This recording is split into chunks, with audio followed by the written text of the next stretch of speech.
नमस्कार दोस्तों, आज के इस वीडियो में हम डिस्कस करेंगे क्राउन सामान्य ज्ञान के इस बुक का चैप्टर नंबर 6.6 जिसके अंतर्गत हम पढ़ने वाले हैं भारत की मिट्टियों को।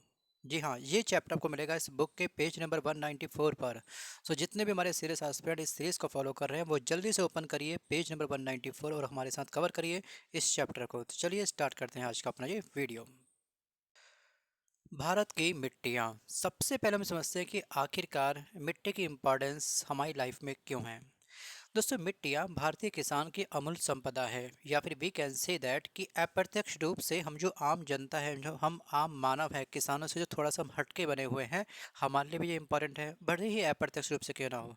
भाई, जितनी भी हमारे खाद्यान्न फसल होती है, हम गेहूँ खाते हैं, चावल खाते हैं, मूंगफली खाते हैं, गन्ने का इस्तेमाल करते हैं, जूट का इस्तेमाल करते हैं, कपास का, प्याज का, चाय का, दूध का, चीनी का, मसाले का, हम इन सब का प्रयोग करते हैं।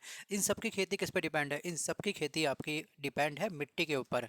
ठीक है, मिट्टी के आधार पर ही आपका एग्रीकल्चर किसान खेती करते हैं। ठीक है, जिस प्रकार की मिट्टी उसके कंपेटेबल जो खेती होगी वो किसान वो खेती करेगा, और वो अप्रत्यक्ष रूप से हम तक वो सामान पहुंचता है। तो हम कह सकते हैं कि ये अमूल्य संपदा हमारे लिए भी है, राइट। तो यहाँ पे आपको ध्यान रखना है सेकंड पॉइंट ये कि जो मृदा है, जो सॉइल है, ये एक बहुमूल्य प्राकृतिक संसाधन है। मृदा शब्द की जो उत्पत्ति हुई थी ये भी आप साइड में लिखिएगा। इसकी उत्पत्ति हुई थी लैटिन भाषा के सोलम से। लैटिन भाषा का एक सोलम है, यहाँ से इसकी मिट्टी की उत्पत्ति हुई थी। और इसका अर्थ क्या होता है? इसका अर्थ होता है फ्लोर। फ्लोर बोले तो क्या? फर्श। ये भी आपको इस बुक के साइड में लिखते चलना है। जो ओल्ड स्टूडेंट इस सीरीज को फॉलो कर रहे हैं, कैसे लिखना है साइड में, कैसे छोटे छोटे पॉइंट बना करके आपको बुक के साइड में लिखना है और क्यों लिखना है, इंपॉर्टेंट क्यों है ये चीज़ लिखना, ये भी हमने डिस्कस किया था। ठीक है, देखिए, जब आप रिवीजन करते हो सीधे बुक में से करोगे। अब ये तो है नहीं कि A4 पेज आप साइड से उठाओगे, फिर बार बार दो दो चीज़ बुक्स को अलग देखोगे, पेज को अलग देखोगे। जो लिखना है बुक के साइड में लिखो, बहुत स्पेस है इसमें। तरीके से आप चाहो तो आपको स्पेस बहुत मिल जाएगा, बस फॉन्ट थोड़ा सा छोटा कर लीजिए लिखने का अपना।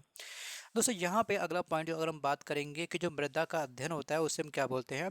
मृदा के अध्ययन को हम लोग बोलते हैं मृदा विज्ञान, इसको बोलते हैं पैडोलॉजी। पैडो का बोले तो पेड़, और पेड़ कहाँ लगते हैं? मिट्टी पर। तो आप इस तरह से इसको याद कर सकते हो कि मृदा के अध्ययन को हम बोलते हैं पैडोलॉजी। और मृदा के अध्ययन के अंतर्गत मृदा का निर्माण किस प्रकार से हुआ, इस चीज़ का अध्ययन होता है। मृदा का जो वर्गीकरण होता है, भाई भारत में कुल 8 प्रकार की मिट्टियाँ पाई जाती हैं। तो आखिरकार जो वर्गीकरण किया, ठीक है, वो किस आधार पे किया? वो किया मृदा विज्ञान ने। उसके नेचर के आधार पर उसको क्या करा? डिवाइड किया। मृदा का क्या भौतिक रूप है, क्या इसका रासायनिक रूप है, किस जैविक गुणों के आधार पर ये बना है, ये सभी अध्ययन आपका होता है कहाँ पर? पैडोलॉजी के अंदर। अब मृदा का वर्गीकरण भारतीय कृषि अनुसंधान परिषद, जिसे बोलते हैं ICAR, ने 1986 में देश में 8 प्रकार की मिट्टी को पहचाना। तो भारत देश के अंतर्गत, भारत देश के अंदर कुल 8 प्रकार की मिट्टी पाई जाती है, लेकिन हम लोग केवल 4 ध्यान रखते हैं: जलोढ़, काली, लाल और लैटराइट। लेकिन इसके अलावा भी 4 मिट्टी और हैं, वो भी आपको अच्छे से ध्यान रखनी है। चलिए पहला पॉइंट देखते हैं कि जलोढ़ मृदा का क्षेत्रफल भारत में कितना है। दोस्तों, जलोढ़ मृदा का सबसे अधिक क्षेत्रफल फैला हुआ है 43.40% पर, ये आपको मिट्टी मिलती है भारत के अंदर।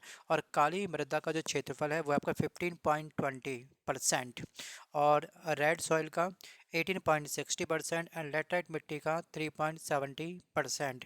बाकी का भी हम डिस्कस करेंगे, लेकिन आपको ये कम से कम 4 पॉइंट ध्यान रखने हैं: जलोढ़, काली, लाल और लेटराइट मृदा का प्रतिशत।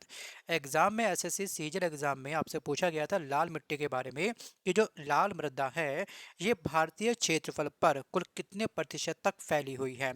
18%, 15%, 17%, 19%, ये आपको ऑप्शन दिया गया था।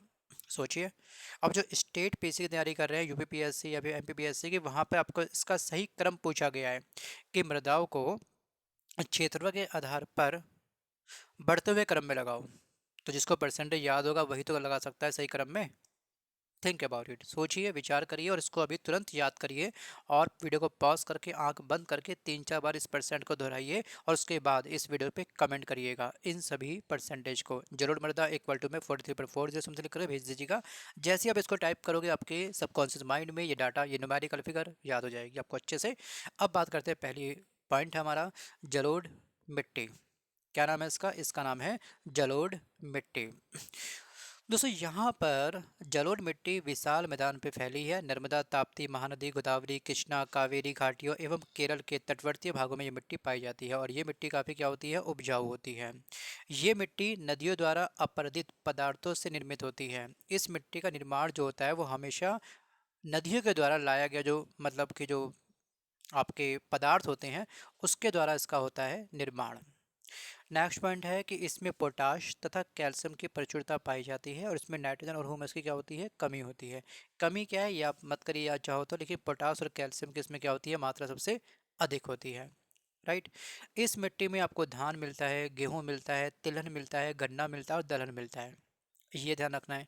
अच्छा, एक क्वेश्चन और है कि गेहूं में वर्ल्ड में नंबर वन पे कौन सा देश है जहाँ पे गेहूं का उत्पादन सबसे अधिक होता है, और भारत में प्रथम स्थान पे कौन सा राज्य है। गेहूं के बारे में आप मुझे लिख के भेजिए जरा फटाफट से। धान को लिख के भेजिए। धान को चावल बोलते हैं, पता होगा आपको, है ना। तिलहन, गन्ना, दलहन वर्ल्ड में नंबर वन, और इंडिया में फर्स्ट स्टेट कौन सी है। पॉज करिए, देखते हैं। एडिशनल फैक्ट के तहत कई बार मैं अपनी क्लासेस में आपको डिस्कस कर चुका हूँ, लाइव क्लासेस में, और ये डाटा भी मैंने आई थिंक सो शेयर किया था अपने टेलीग्राम ग्रुप के अंदर। आई थिंक सो आपने पढ़ा होगा, वो तो चलेगा पता। देखिए, धान में, चावल में नंबर वन पे चीन है, इंडिया में पश्चिम बंगाल, गेहूं में चीन और उत्तर प्रदेश इंडिया के अंदर। राइट। अगर हम बात करेंगे तिलहन में, ठीक है, ये भारत और मध्य प्रदेश। और उसके बाद हमने देखा कि यहाँ पे गन्ना, गन्ने में ब्राज़ील नंबर वन पे है, उत्तर प्रदेश हमारे इंडिया में है। गन्ने के बाद अगर हम बात करेंगे यहाँ पर, और क्या रहेगी आपका, बस और तो कुछ नहीं है, बस यही है।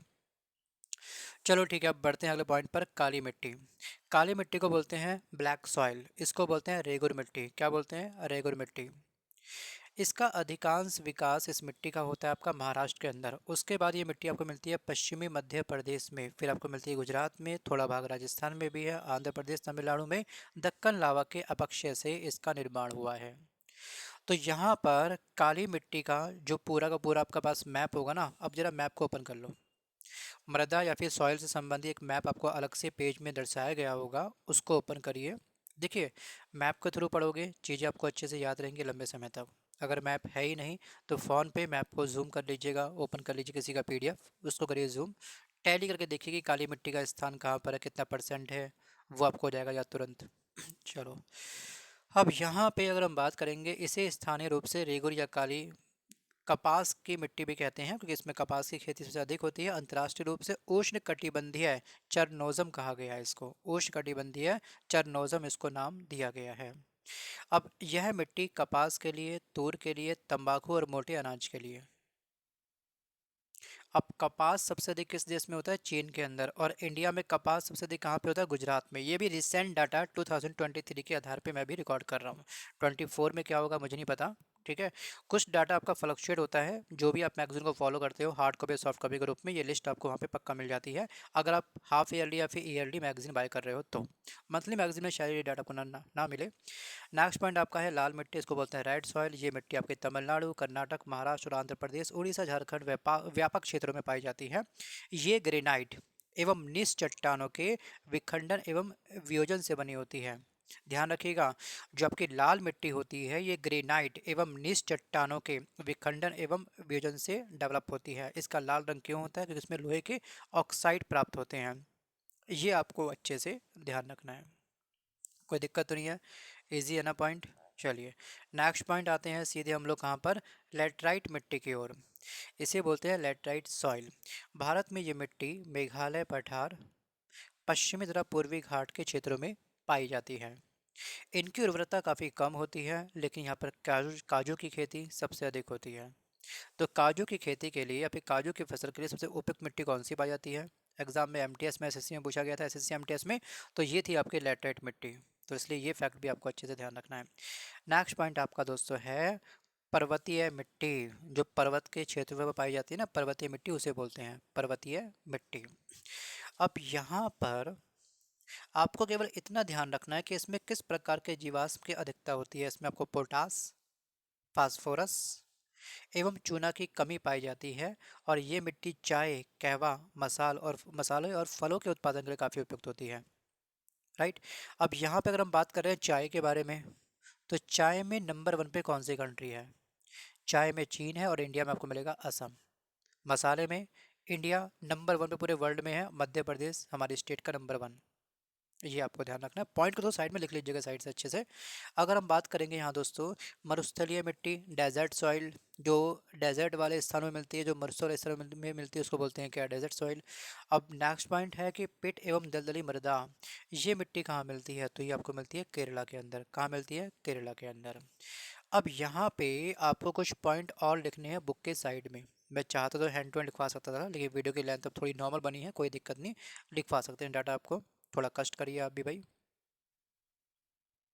दोस्तों जलोढ़ मिट्टी को हम क्या बोलते हैं, भाई ये क्या बात हुई सर, जलोढ़ मिट्टी को हम क्या बोलते हैं, ये तो बोलते हैं नहीं बेटा।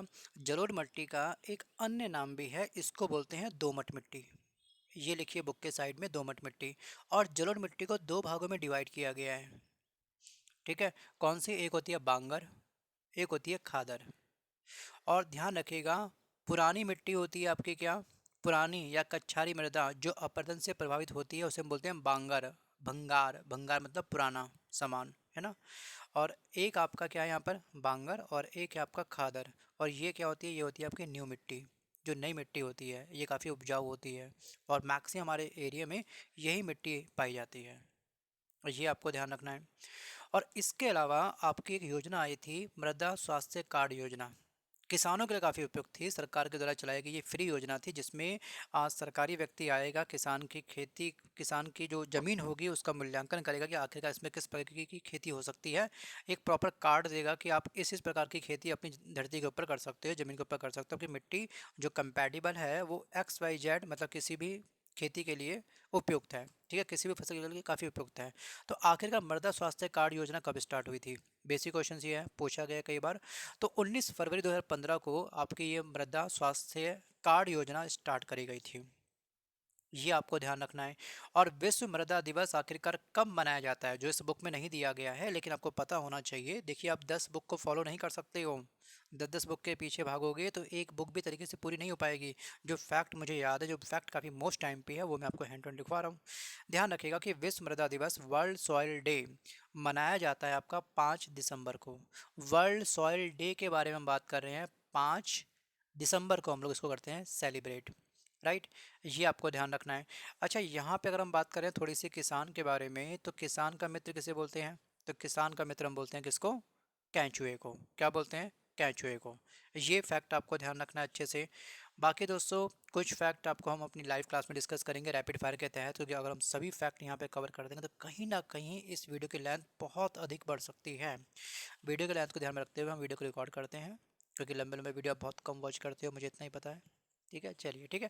वीडियो पसंद आया तो वीडियो को लाइक करिए, नहीं पसंद आया जम के डिसलाइक मारेगा। जो बच्चे न्यू स्टूडेंट हैं इस प्लेटफॉर्म पर, तो इस बुक को आप जाके मार्केट से बाय करिए। और ये कोई पेड प्रमोशंस नहीं है, ध्यान रखिएगा, कोई हैवी इन्वेस्टमेंट नहीं है आपकी पढ़ाई में। बस एक बुक को जब आप पढ़ेंगे, हाईलाइट करेंगे, प्ले लिस्ट को तरीके से फॉलो कर लीजिएगा, एक एक वीडियो वॉच करिएगा। दूसरी बार देखना चाहे वीडियो को देख सकते हैं, बट तीसरी बार ज़िंदगी में कभी भी वीडियो को अपने वॉच नहीं करना है। बस 2 बार देखिए बहुत है। सीधे जब भी आपका एग्जाम होगा, बुक को उठाओ, खटाखट रिवीजन करो बुक में से। ठीक है, एक बुक को उठाओ, पूरी जीएस कवर। बाकी करंट अफेयर के आप अलग से कोई मैगजीन बाय कर सकते हो मार्केट से जाकर के, या फिर किसी भी चैनल को फॉलो कर सकते हो, वो आपका फैसला, आपको क्या करना है। बट यहाँ पे जीएस के लिए केवल एक बुक पढ़ लो, इनफ है। Bye bye and thank you so much, मिलता हूँ जल्द एक नए वीडियो के साथ, तब तक के लिए धन्यवाद। और अगला टॉपिक हमारा होगा क्या, अगला टॉपिक हमारा होगा कृषि। ठीक है, ये था हमारा भारत की मिट्टियाँ। अगला चैप्टर, अगला चैप्टर, अगला चैप्टर कहाँ गया, हाँ कृषि होगा, भारत में कृषि। डन, यही चैप्टर है पक्का। ठीक है, चलो बाय।